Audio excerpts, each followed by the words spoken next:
শত শত ভারতীয়দেরকে বাংলাদেশে একদম ঠেলে ঠেলে পাঠানো হচ্ছে। এখন কথা হচ্ছে এতদিন তাহলে কেন পাঠালো না?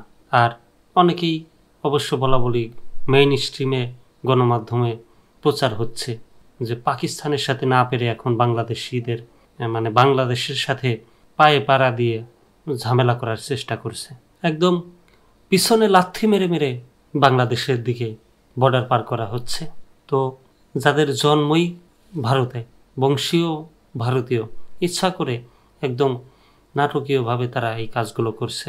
উত্তর পূর্ব ভারতের আসাম রাজ্যে হাজার হাজার দরিদ্র এবং প্রধানত শ্রমিক শ্রেণীর মানুষ নিদ্রাহীন রাত কাটাচ্ছেন, কারণ শত শত ভারতীয় নাগরিককে বাংলাদেশি বলে আন্তর্জাতিক সীমান্ত দিয়ে বাংলাদেশে ঠেলে পাঠিয়েছে।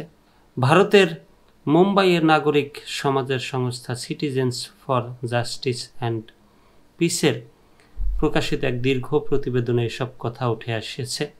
সাংবাদিক, আইনজীবী ও মানবাধিকার কর্মী তিস্তা সেতেলবাদের এই সংস্থা জানিয়েছে, আসামের ৩৩ জেলার সর্বত্রই নির্দিষ্টভাবে চিহ্নিত করে নারী, শিশু ও পুরুষদের বেআইনিভাবে আটক করে বাংলাদেশে ঠেলে পাঠানো হচ্ছে।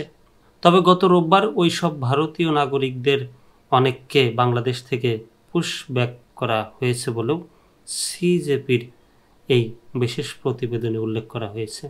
আসামে অন্তত ৬ জন নারীর সাক্ষাৎকার নিয়েছে ওই সংস্থাটি। সিজেপির প্রতিবেদনে যে ৬ নারীর সাক্ষাৎকার প্রকাশ করেছে তারা হলেন হাজেরা খাতুন, সোনারা বানু, রহিমা বেগম, জাহানারা বেগম, আসিফা বেগম ও সাহেরা খাতুন। এই প্রতিবেদন তৈরিতে আসামের বেশ কিছু সাংবাদিক ও সমাজকর্মী অংশ নিয়েছিলেন বলে জানানো হয়েছে। সিজেপির প্রতিবেদনে বলা হয়েছে, গত ২৩ মে থেকে হঠাৎ করেই রাজ্যের ৩৩টি জেলায় পুলিশি অভিযান শুরু হয় এবং কোনো নথিভুক্ত মামলা, নোটিশ বা আইনি যৌক্তিক ব্যাখ্যা ছাড়াই প্রায় ৩০০ মানুষকে আটক করা হয়।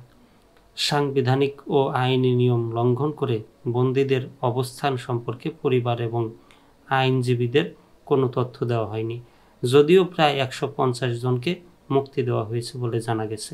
তবে অসমর্থিত প্রতিবেদনগুলো বলছে নাগরিকত্ব প্রমাণ করার জন্য এখনও আদালতে লড়ছেন এমন ১৫৪ জনকে জোর করে সীমান্তের ওপারে নোম্যান্স ল্যান্ডে ঠেলে দেওয়া হয়েছে।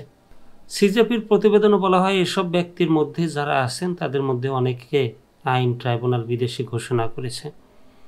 আবার এমন অনেকেও আছেন যারা জামিনে মুক্তি পেয়েছেন বা যারা নাগরিকত্ব প্রমাণের উদ্দেশ্যে আইনি লড়াই চালিয়ে যাচ্ছেন, অথচ এদের অন্য দেশে ঠেলে দেওয়া হলো কোনো আনুষ্ঠানিক নির্বাসন বিষয়ক আদেশ বা দ্বিপাক্ষীয় প্রত্যাবাসন চুক্তি প্রকাশ না করেই। ফলে এসব ব্যক্তির পরিবার চূড়ান্ত অনিশ্চয়তার মধ্যে দিন কাটাচ্ছেন।